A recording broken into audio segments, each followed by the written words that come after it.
Viernes, 4 de julio de 2025. Materia mercantil. Tesis jurisprudenciales y aisladas. 1 de 14.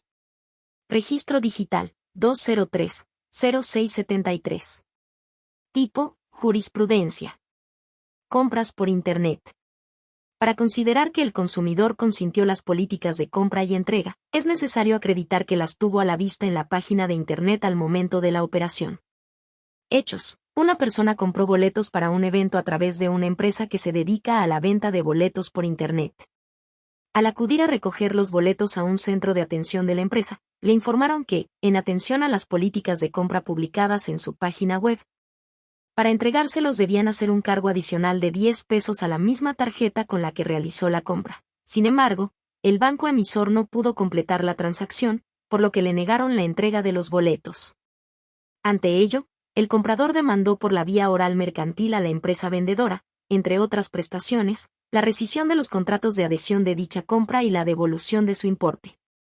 Tanto el juez de la causa como el tribunal colegiado que conoció del juicio de amparo directo absolvieron a la empresa al considerar que en su página de Internet estaban publicadas las políticas de compra y entrega de los boletos, en las cuales se precisaba que los clientes debían cubrir el cargo de 10 pesos para la entrega de los boletos, y que estas políticas formaban parte de los contratos de adhesión. Inconforme, la parte quejosa interpuso un recurso de revisión, alegando que el hecho de que la empresa establezca en su página de Internet sus cláusulas de compra no genera en automático que los consumidores emitan su consentimiento. Criterio jurídico. La sola publicación de las políticas de compra y entrega de boletos en alguna sección de la página de Internet del vendedor no resulta suficiente para considerar que el consumidor expresó su conformidad con ellas al realizar una compra, pues para ello es necesario que exista constancia de que estuvo en posibilidad de tenerlas a la vista al momento de realizar la compra. Justificación. De conformidad con el artículo 1794 del Código Civil Federal, los elementos de existencia de un contrato son el consentimiento y el objeto. Ahora bien, para que se considere perfeccionado un contrato por el consentimiento y obligue a lo pactado, en términos del diverso artículo 1796, es necesario que quien lo expresa haya estado en posibilidad de conocer el contenido y alcance de las obligaciones contractuales. En este sentido, un elemento central de los derechos del consumidor es que éste cuente con información clara y precisa de los bienes o servicios que pretende adquirir, así como de las condiciones de entrega o prestación. Adicionalmente, cuando esos bienes o servicios se adquieren mediante contratos de adhesión, el artículo 85 de la Ley Federal de Protección al Consumidor dispone como requisitos de validez que sean legibles a simple vista, lo que supone que el consumidor debe tener a la vista sus cláusulas. Por lo anterior, para llegar a considerar que el consumidor que compró unos boletos por Internet incumplió con las políticas de compra o entrega de dichos boletos publicadas en alguna sección de la página de Internet del vendedor, es necesario tener certeza de que, al momento de realizar la compra, estuvo en posibilidad de tener a la vista dichas políticas, lo cual no se cumple por el solo hecho de acreditar que las referidas políticas están publicadas en la página de Internet, pues ello no satisface la obligación del proveedor hacia el consumidor de informarle de manera clara y precisa el contenido y las condiciones de la prestación del servicio, ni cumple con el requisito de los contratos de adhesión consistente en que el consumidor tenga a la vista las cláusulas del contrato al momento de manifestar su consentimiento. Primera Sala. 2 de 14. Registro digital, 203-0681. Tipo, jurisprudencia.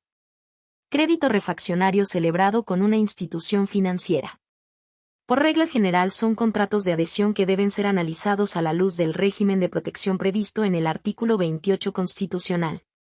Hechos. Una institución financiera y una persona física celebraron un contrato de apertura de crédito refaccionario. Ante su incumplimiento se ejerció la acción cambiaria directa contra la parte acreditada.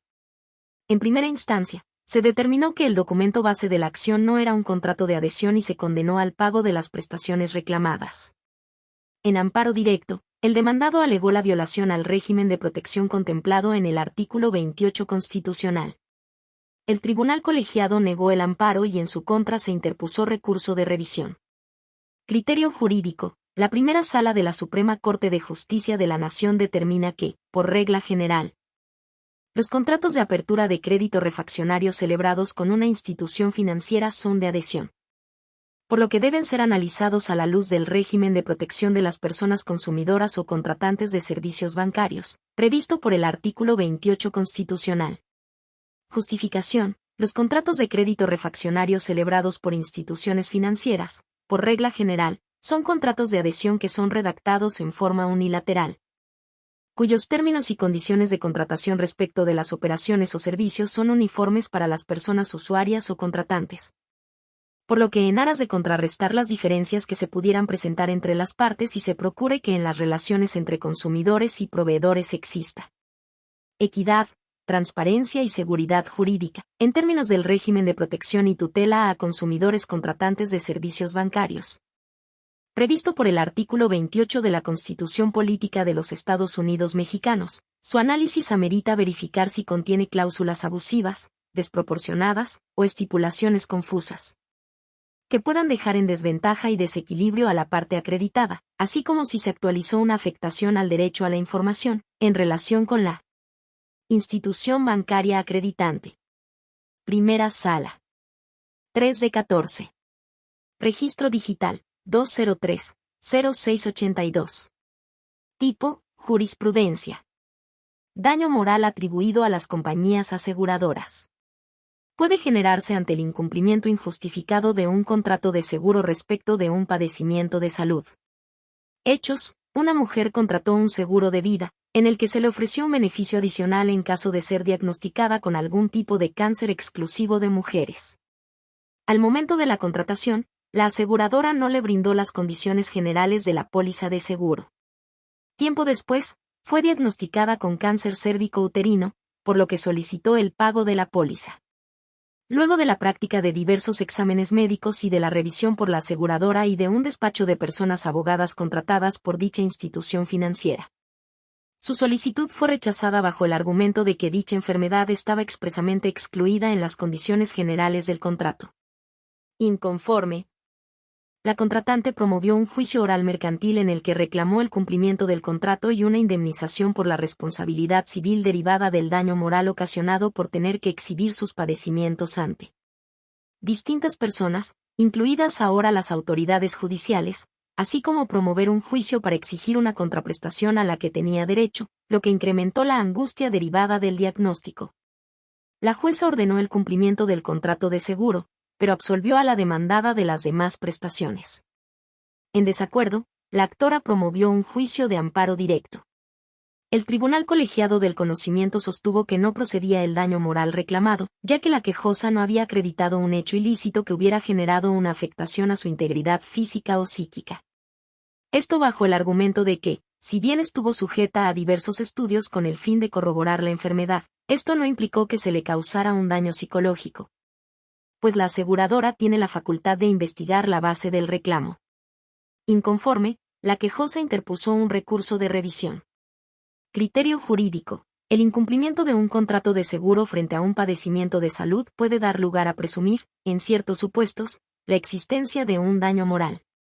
Esto ocurre cuando una compañía aseguradora se niega, de forma reiterada e infundada, a pagar la suma asegurada y, además, solicita a la persona asegurada que se someta innecesariamente a la práctica de distintos estudios con la finalidad de corroborar la enfermedad en la que apoyó su reclamo, aun cuando tenga conocimiento de que el padecimiento no está amparado por el seguro contratado.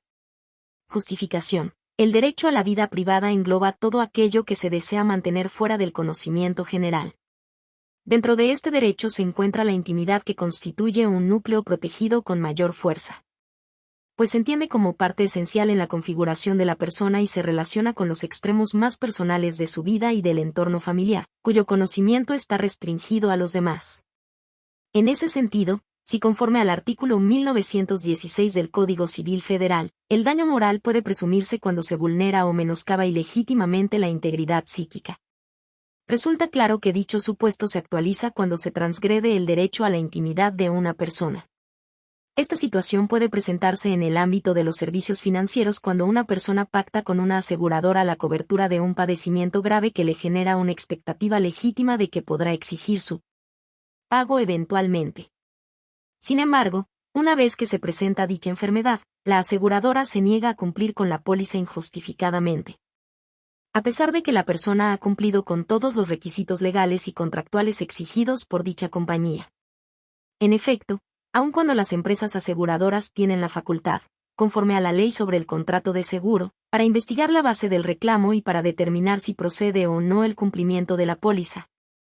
Lo cierto es que si supuestamente un padecimiento en específico se encuentra excluido de protección conforme a las condiciones generales del contrato, la realización de exámenes médicos y su revisión no traería como consecuencia el pago de la suma asegurada. Por el contrario, implicaría mostrar injustificadamente áreas relacionadas con los extremos más íntimos y delicados de su cuerpo, generando una exhibición innecesaria de su intimidad, que profundice el dolor y la angustia derivados de su padecimiento.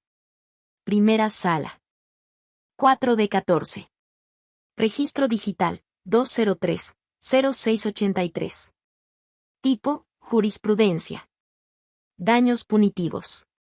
Su procedencia ante el incumplimiento de un contrato de seguro relacionado con el derecho a la vida, a la integridad o a la salud. Hechos: una mujer contrató un seguro de vida, en el que se le ofreció un beneficio adicional en caso de ser diagnosticada con algún tipo de cáncer exclusivo de mujeres.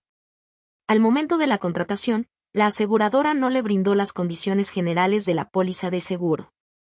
Tiempo después, fue diagnosticada con cáncer cérvico-uterino, por lo que solicitó el pago de la póliza.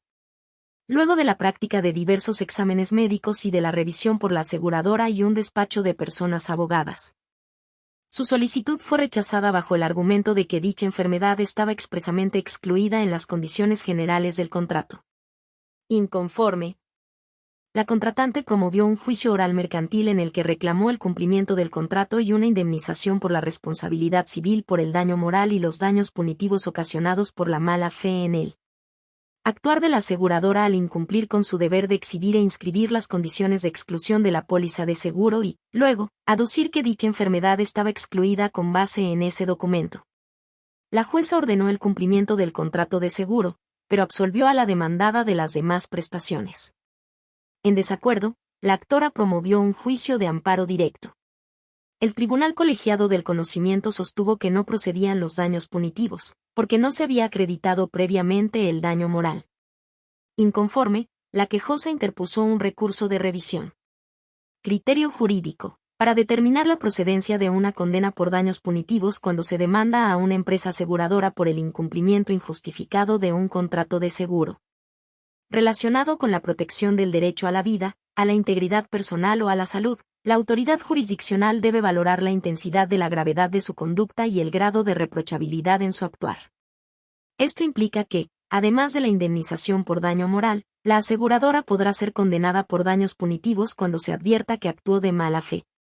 Tal situación se actualiza, entre otros supuestos sujetos al prudente arbitrio judicial, cuando no haya entregado las condiciones generales del seguro, en donde consten las exclusiones de la póliza que pretenda hacer valer, y cuando dichas condiciones no se hayan registrado ante la Comisión Nacional de Seguros y Fianzas. Justificación: los daños punitivos constituyen una sanción ejemplar que se inscribe en el derecho a la justa indemnización y que puede establecerse cuando se acredita un hecho ilícito que genera un daño moral, siempre y cuando la conducta desplegada por el causante del daño cuente con un grado muy alto de reprochabilidad por parte de la sociedad. Este tipo de daños tienen como finalidad compensar económicamente a quien fue afectado por una conducta ilícita, castigar a quien causó el daño en función de su grado de responsabilidad, evitar que el responsable se enriquezca a costa de la víctima, prevenir que hechos similares se repitan en un futuro, y procurar una cultura de la responsabilidad.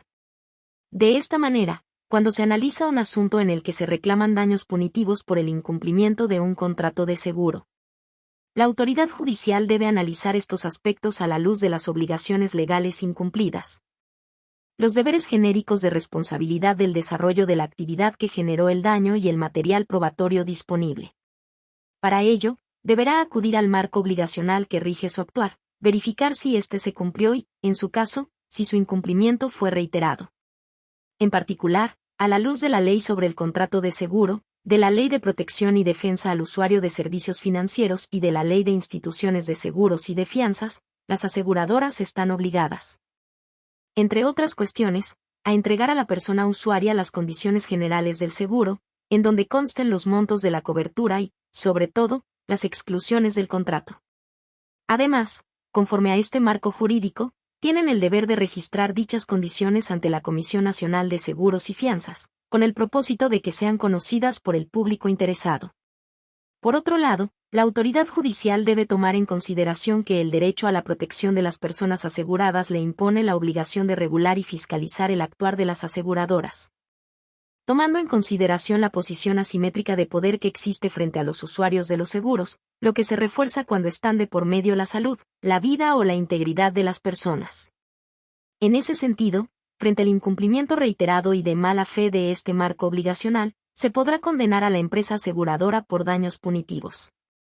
Al incurrir en una conducta que merece un alto reproche social por su incidencia en los derechos a la vida y a la integridad de las personas contratantes.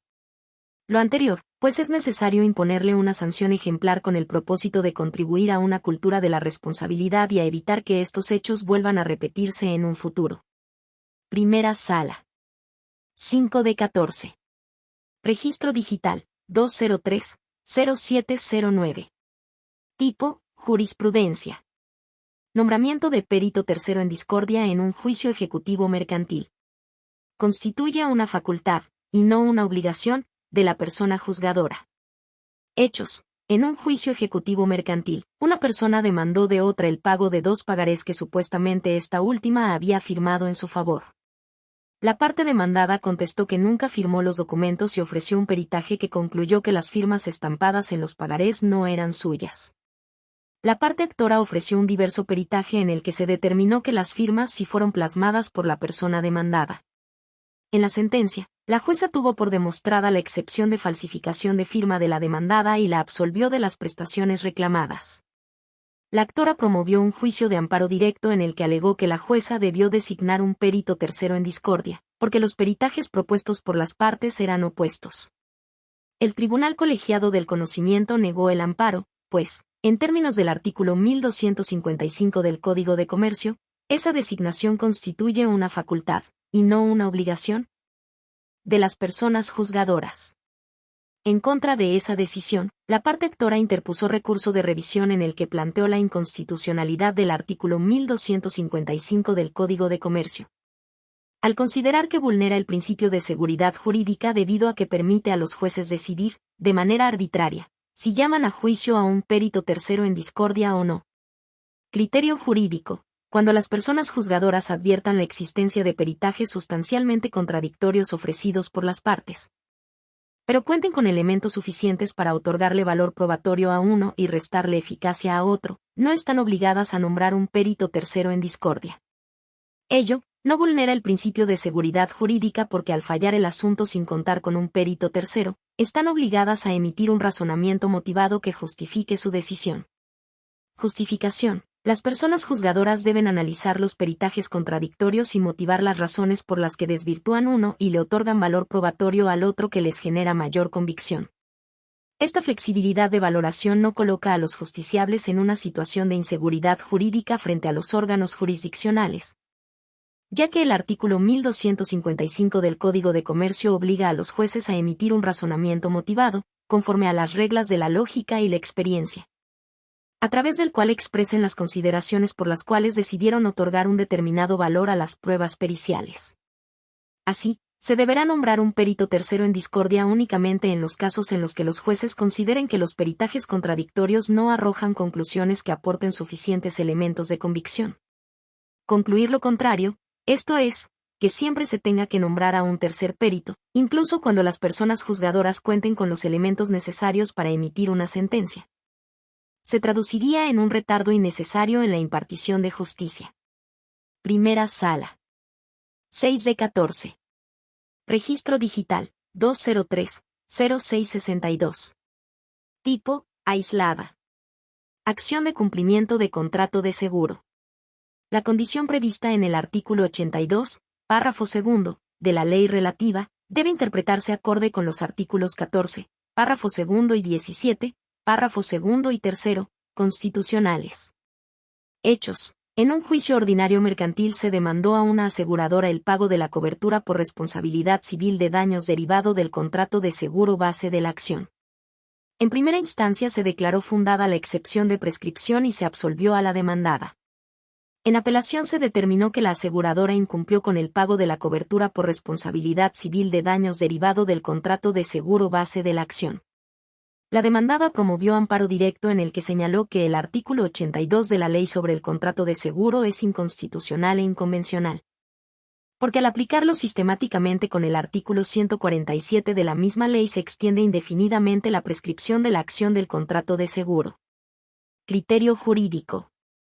Este tribunal colegiado de circuito determina que la condición del inicio del cómputo del plazo para ejercer la acción de cumplimiento del contrato de seguro por parte de las personas terceras beneficiarias prevista en el citado artículo 82, segundo párrafo, debe interpretarse de acuerdo con los artículos 14, párrafo segundo y 17, párrafo segundo y tercero de la Constitución Política de los Estados Unidos Mexicanos, a fin de privilegiar los derechos de audiencia previa, de acceso a la justicia y a la tutela judicial efectiva.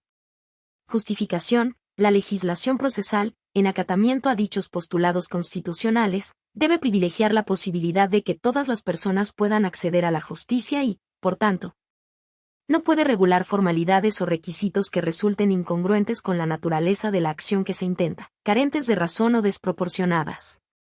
En observancia a los derechos de audiencia previa, de acceso a la justicia y a la tutela judicial efectiva, se concluye que la condición para computar el plazo para ejercer la acción de cumplimiento del contrato de seguro por los terceros beneficiarios es constitucionalmente válida. Al ser acorde con los artículos 14 y 17 constitucionales, pues no puede iniciar un plazo sin que la persona tenga conocimiento que es beneficiaria de un seguro. Esto obedece a que la sanción que impone el artículo 81, fracción 2, de la ley en comento es justamente por la inactividad y falta de interés del ejercicio de ese derecho. Pero si ésta no obedece a una indolencia, sino al desconocimiento de su calidad de beneficiaria, es inconcuso que no puede ser sancionada esa conducta. Si bien el desconocimiento de la ley no exime de su cumplimiento, esto no cobra aplicación en el caso de una persona tercera beneficiaria, pues si bien ese derecho tiene fundamento en la ley, lo que realmente la faculta para ejercerlo es el acontecimiento de un siniestro amparado en una póliza, en la cual no tuvo participación y cuya existencia desconoce. Con lo anterior se da un significado flexible y equitativo al párrafo segundo del artículo 82 de la ley en mención, a fin de garantizar un verdadero acceso a la jurisdicción de las personas terceras beneficiarias. Además, la referida hipótesis normativa no genera que se extienda indefinidamente el plazo para que la persona tercera beneficiaria del seguro accione, pues, en todo momento, el plazo siempre será de 2 años. Y el hecho de que su cómputo inicie cuando la persona tercera beneficiaria tenga conocimiento, está legal y constitucionalmente justificado. 11º Tribunal Colegiado en Materia Civil del Primer Circuito. 7 de 14. Registro Digital, 203-0676. Tipo: aislada. Contrato de reaseguro. Le son aplicables las reglas de interpretación del derecho común de los contratos. Hechos: una aseguradora demandó de diversas aseguradoras el cumplimiento de un contrato de reaseguro.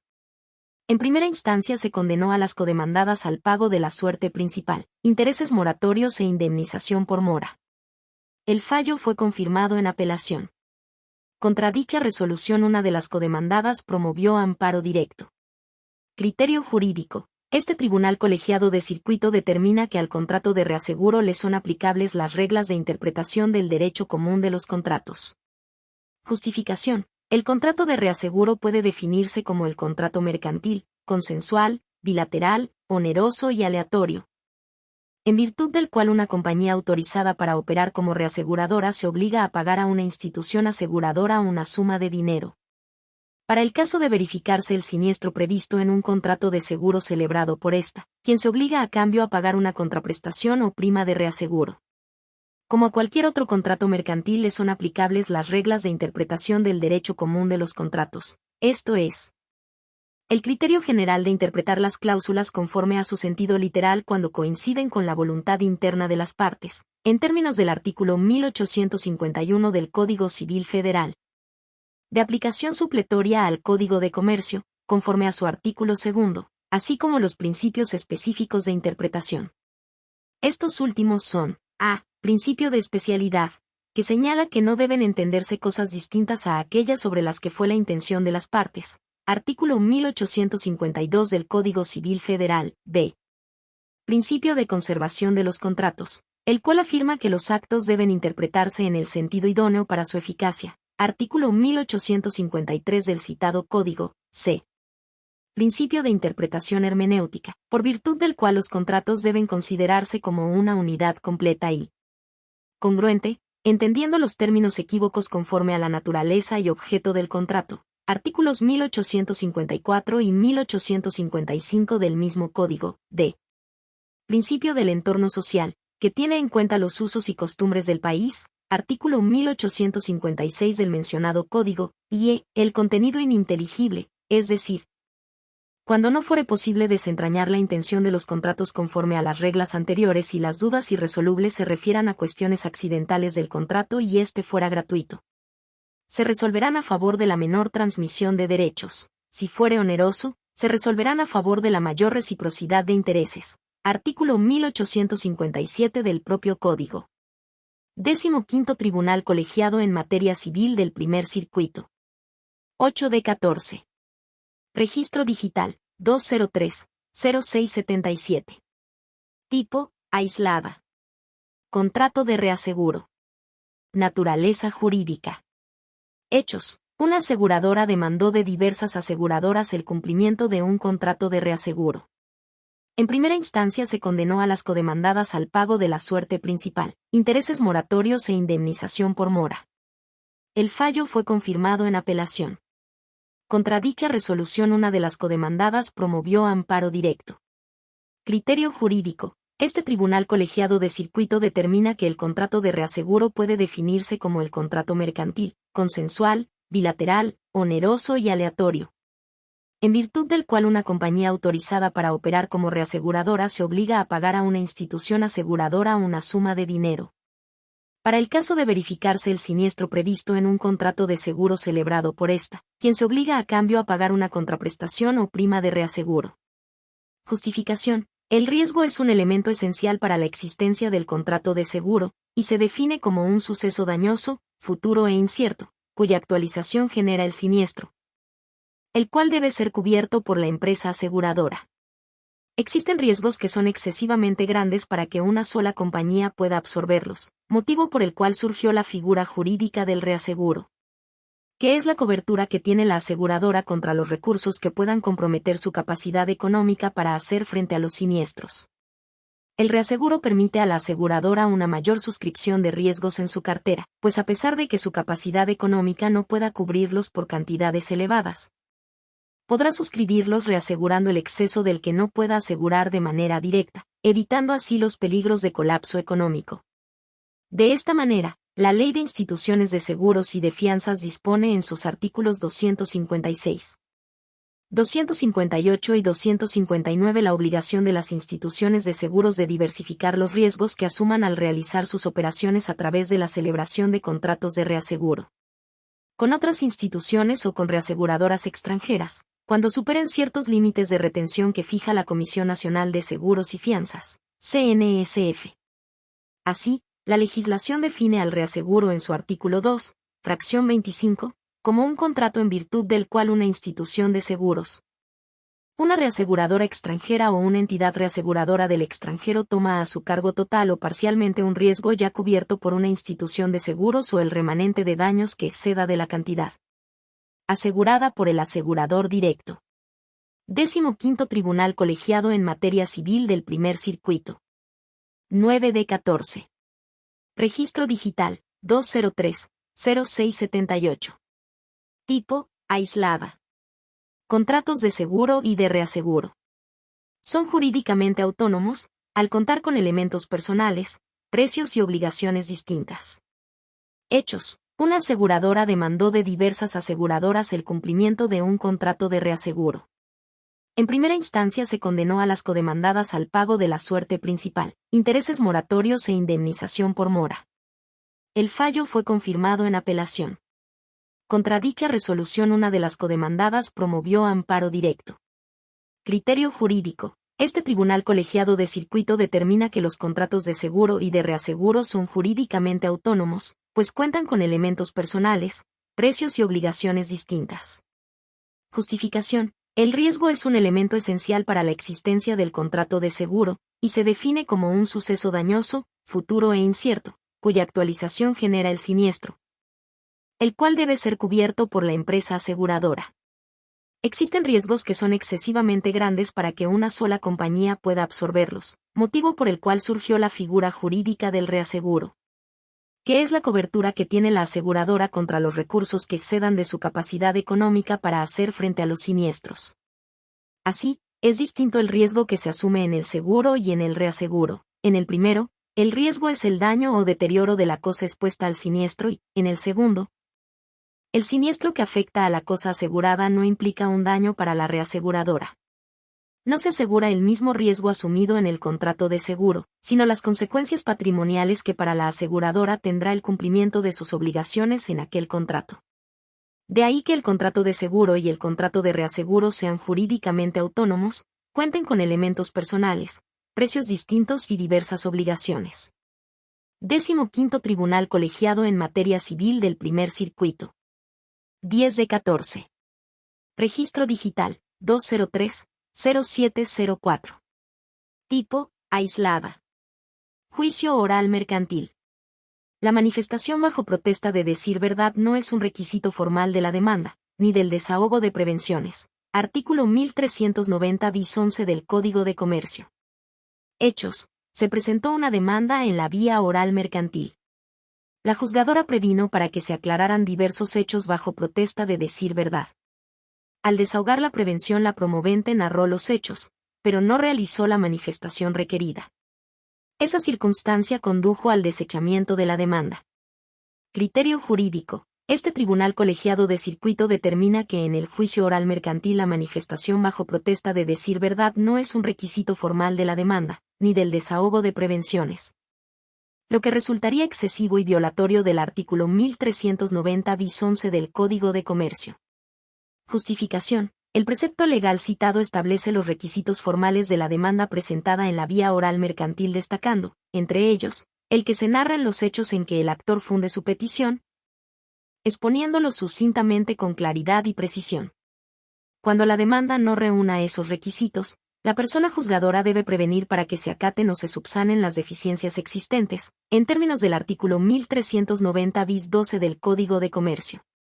Empero, en ninguna parte de los citados artículos 1390 bis 11 y 1390 bis 12, se autoriza a exigir que en la demanda y al desahogar las prevenciones, los hechos deban manifestarse bajo protesta de decir verdad, de manera que la exigencia de un requisito diverso de los expresamente señalados, implica ir más allá de lo exigido por la ley, incluso denegando el derecho de acceso a la justicia reconocido en el artículo 17 de la Constitución Política de los Estados Unidos Mexicanos. 11º Tribunal Colegiado en Materia Civil del Primer Circuito. 11 de 14. Registro Digital, 203-0711. Tipo, aislada. Pagaré.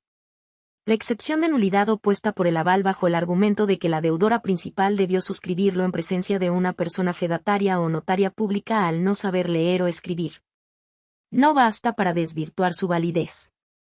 Hechos. En un juicio ejecutivo mercantil se demandó a las personas que suscribieron el pagaré base de la acción como deudora principal y aval. Esta última contestó la demanda y la parte actora se desistió de la instancia respecto de la deudora principal. Se condenó a la parte demandada al pago de las prestaciones reclamadas. En amparo directo argumentó que el pagaré es nulo porque la persona deudora principal no pudo suscribirlo al no saber leer ni escribir. Criterio jurídico. Este tribunal colegiado de circuito determina que para desvirtuar la validez del pagaré no basta que el aval oponga la excepción de nulidad por vicios en el consentimiento. Bajo el argumento de que la deudora principal debió suscribirlo en presencia de una persona fedataria o notaria pública al no saber leer ni escribir. Justificación. Si el pagaré contiene la firma del suscriptor es un acto existente formalmente en términos del artículo 14, primer párrafo, relacionado con los diversos 87 y 170, fracción B, de la Ley General de Títulos y Operaciones de Crédito. En consecuencia, no puede considerarse un acto inexistente por falta de consentimiento conforme al artículo 2224 del Código Civil Federal. de aplicación supletoria al Código de Comercio y a la Ley General de Títulos y Operaciones de Crédito, según lo establece su artículo 2, fracciones 2 y 4. El título de crédito se compone con el consentimiento expresado en la firma de quien lo suscribió como deudora principal. Por tanto, no es aplicable el diverso artículo 2226, pues el título de crédito constituye un acto jurídico existente y no cualquiera puede prevalerse de alguna nulidad relativa. Aun si se acreditara que la emisora no sabe leer ni escribir, y que suscribió el pagaré sin la presencia de un fedatario o notario público, ello implicaría un acto emitido por error o incapacidad a que se refiere el precepto 2228 del Código citado en primer término. Eso significa que en realidad se trata de una excepción de nulidad relativa que solo puede oponer quien sufrió esos vicios en su consentimiento, es decir, la deudora principal. En términos del artículo 2230 del Código Civil Federal. Además, el estudio de la legalidad del pagaré en lo relativo a la necesidad de que intervenga un fedatario público debe realizarse en favor de la persona que suscribió el pagaré como deudora para evitar un abuso en su contra. Conforme al artículo 21, numeral 3, de la Convención Americana sobre Derechos Humanos. Este beneficio no es extensivo al aval, porque únicamente se contempla en favor de quien suscribió el título en un estado de desventaja social. Entonces, al tratarse de una nulidad relativa por vicios en el consentimiento, la legitimada para oponer la excepción de nulidad relativa es la persona deudora principal y no quien haya suscrito el título de crédito en su calidad de aval. Porque no se trata de un vicio en el consentimiento de ésta sino de aquella, quien es la única legitimada para solicitar que se analice su estado de vulnerabilidad al suscribir el documento base de la acción. Por tanto, si la deudora principal no opuso la excepción de nulidad relativa por vicios en el consentimiento, debe considerarse que el título fue emitido legalmente, sin que se requiera la intervención de un fedatario público y, por tanto, la persona aval, al haber firmado el referido título de crédito, queda obligada a cubrir el pago en términos de los artículos 109 a 116 de la citada Ley General. 11º Tribunal Colegiado en Materia Civil del Primer Circuito. 12 de 14. Registro Digital, 203-0716. Tipo, aislada. Prescripción de la acción para ejecutar un convenio judicial celebrado por virtud de una sentencia emitida en un juicio ejecutivo mercantil. No transcurre el plazo respectivo en el periodo en el que los órganos jurisdiccionales suspendieron labores por la contingencia sanitaria derivada del virus SARS-CoV-2, COVID-19. Hechos. En un juicio ejecutivo mercantil, la parte actora promovió incidente de ejecución del convenio, el cual se declaró fundado. La parte demandada promovió incidente de prescripción, el cual se declaró improcedente y ello fue confirmado por el Tribunal de Alzada. Resolución contra la cual la parte demandada promovió amparo indirecto, en el que se negó la protección constitucional. Criterio jurídico. Este tribunal colegiado de circuito determina que el plazo de prescripción para la ejecución de un convenio judicial celebrado por virtud de la sentencia emitida en un juicio ejecutivo mercantil no transcurre en el periodo en el que el órgano jurisdiccional suspendió labores por la contingencia sanitaria derivada del virus SARS-CoV-2, COVID-19. Justificación. El artículo 1079, fracción 4, del Código de Comercio, señala que se tendrán 3 años para la ejecución de sentencias en juicios ejecutivos, así como de los convenios judiciales celebrados en ellos. Conforme a lo señalado, el referido plazo se integra por todo el tiempo que transcurre hasta agotarlo y dentro del cual debe solicitarse la ejecución de la sentencia o convenio. En ese orden de ideas, el término será la fecha última en que se cumplan los 3 años, la cual se determinará en cada caso concreto dependiendo de la última actuación judicial que impulsó su ejecución. Fecha a partir de la cual iniciará el cómputo de ese plazo y que sirve para determinar la fecha en que vence su término. De esa forma, si con motivo de una contingencia sanitaria se decretó la suspensión de labores y, por consecuencia, de plazos procesales en los órganos jurisdiccionales, ese congelamiento temporal tiene como consecuencia que se altere la fecha del término, pero no así del plazo, pues este en todo momento sigue siendo el de 3 años que prevé el citado artículo 1079. Fracción 4. Entonces, al levantar la medida de suspensión se reanuda la continuación del plazo, en el día en que se quedó al momento de decretarse, para en su caso continuar su cómputo. Por esa razón la fecha de término es la que se traslada, pero en todo momento, el plazo de 3 años no se altera, no se afecta ni modifica, dado que solo se suspendió a fin de superar las causas que lo motivaron. Una vez superadas, se reanuda. Sin que en nada incida a lo anterior la forma en que deba computarse el plazo, esto es, en días hábiles o calendario. Pues el hecho es que en las fechas en que prevaleció la contingencia sanitaria que impidió la actividad jurisdiccional, no existió un tribunal al cual acudir a ejercer el derecho para solicitar la ejecución de la sentencia dictada en el juicio, pues el local donde se ubica el órgano jurisdiccional se encontraba cerrado.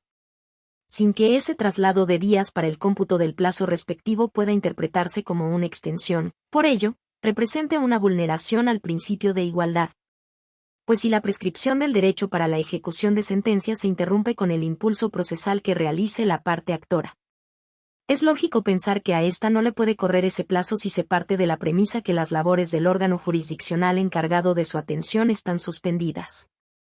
Lo cual va, además, contra la regla general en el sentido que la actividad judicial y los plazos procesales solo pueden tener lugar en días hábiles, la cual se encuentra dirigida a salvaguardar las formalidades esenciales del procedimiento en relación con el principio de certeza jurídica, consagrado en el artículo 14, párrafo 2, de la Constitución Política de los Estados Unidos Mexicanos, así como el derecho de acceso a la justicia de las personas tutelado por el diverso 17 constitucional, que dispone que toda persona tiene derecho a que se le administre justicia por tribunales que estarán expeditos para impartirla en los plazos y términos que fijen las leyes. Esto al tomar en consideración que, para requerir el cumplimiento de esa sentencia o convenio, necesariamente tendrían que llevarse a cabo diligencias y actuaciones tendentes a lograr su cumplimiento. 11º Tribunal Colegiado en Materia Civil del Primer Circuito. 13 de 14. Registro Digital, 203-0717. Tipo, aislada. Prescripción positiva. Es improcedente respecto de bienes inmuebles de dominio público propiedad de los ayuntamientos municipales destinados a la reserva ecológica, al estar fuera del comercio. Legislación del Estado de Chiapas. Hechos. Una persona demandó al Ayuntamiento de Tuxtla Gutiérrez, Chiapas, en la vía ordinaria civil, la prescripción positiva de buena fe de un bien inmueble, con el argumento de que contaba con la posesión material y jurídica de éste, porque adquirió la propiedad mediante un contrato de compraventa. En primera instancia se absolvió a la parte demandada, ya que el propietario del bien es un ayuntamiento municipal, por lo que resolvió que el inmueble en litigio es imprescriptible. Determinación que fue confirmada en apelación. Criterio jurídico. Este tribunal colegiado de circuito determina que los bienes inmuebles propiedad de los ayuntamientos municipales, que tienen el carácter de dominio público y están fuera del comercio, al ser destinados a la reserva ecológica, no pueden ser objeto de prescripción adquisitiva. Dada la prohibición expresa prevista en el Código Civil para el Estado de Chiapas y en la Ley de Desarrollo Constitucional en materia de gobierno y administración municipal de la misma entidad federativa. Justificación. De la interpretación sistemática de los artículos 736 a 738, 753 a 759, 1123 a 1125, 1136 y 1138 del citado Código, 127 y 128 de la mencionada ley. Se advierte un hecho relevante consistente en que los ayuntamientos se considerarán como particulares para la prescripción de sus bienes que sean susceptibles de propiedad privada. Entonces el ayuntamiento debe considerarse como particular para efectos de la prescripción de bienes. Sin embargo, ello solo es posible para aquellos que son susceptibles de propiedad privada, es decir, los que no son de dominio público y no estén excluidos del comercio. Empero, cuando se trata de inmuebles que sí son de dominio público que están destinados a la conservación ecológica y están fuera del comercio, estos no pueden ser prescriptibles en términos de las legislaciones civil y administrativa citadas, de manera que la posesión de un inmueble de esa naturaleza que detente una persona no es apta para la usucapión. Primer Tribunal Colegiado en Materias Penal y Civil del 20º Circuito. 14 de 14. Registro Digital, 203-0715. Tipo, aislada. Procedimiento judicial de ejecución de garantías otorgadas mediante prendas sin transmisión de posesión. La objeción de falsedad de firma de cualquier escrito de la actora, previo a que se conteste la demanda, debe plantearse vía excepción y no mediante un incidente. Artículo 1414 bis 20 del Código de Comercio. Hechos. En un procedimiento judicial de ejecución de garantías otorgadas mediante prendas sin transmisión de posesión, una de las codemandadas promovió incidente de falsedad de la firma que calza el escrito mediante el cual se desahogó la prevención hecha a la actora, previo a la admisión de la demanda, el cual se declaró fundado y, por virtud de ello, se declaró nulo todo lo actuado. Además, no se tuvo por desahogada la prevención y se desechó la demanda. Inconforme, la parte actora promovió amparo indirecto en el que se le concedió la protección constitucional, pues estimó que la normativa que rige esa clase de procedimientos no permite la admisión de incidente alguno. Criterio jurídico. Este tribunal colegiado de circuito determina que en el procedimiento judicial de ejecución de garantías otorgadas mediante prendas sin transmisión de posesión, la objeción de falsedad de firma de cualquier escrito presentado por la parte actora, previo a que se conteste la demanda, debe plantearse por vía de excepción y no mediante un incidente, conforme al artículo 1414 bis 20 del Código de Comercio. Justificación. Conforme a los artículos 1414 bis 7 a 1414 bis 20 del Código de Comercio, que regulan el procedimiento judicial de ejecución de garantías otorgadas mediante prendas sin transmisión de posesión y fideicomiso de garantía, no procede promover incidentes en esta clase de procedimientos. Por tanto, si la parte demandada estima que en los escritos presentados por la actora en forma previa a la contestación de la demanda existen firmas presuntamente falsas, el mecanismo idóneo y eficaz para el reclamo es la excepción de falsedad, la cual debe plantearse al dar respuesta al escrito inicial, conforme a los artículos 1414 bis 8, segundo párrafo y 1414 bis 10 del citado código. El primero de ellos establece que las excepciones deberán ser opuestas al contestar la demanda, y el segundo regula la forma en que serán tramitadas las excepciones de carácter procesal.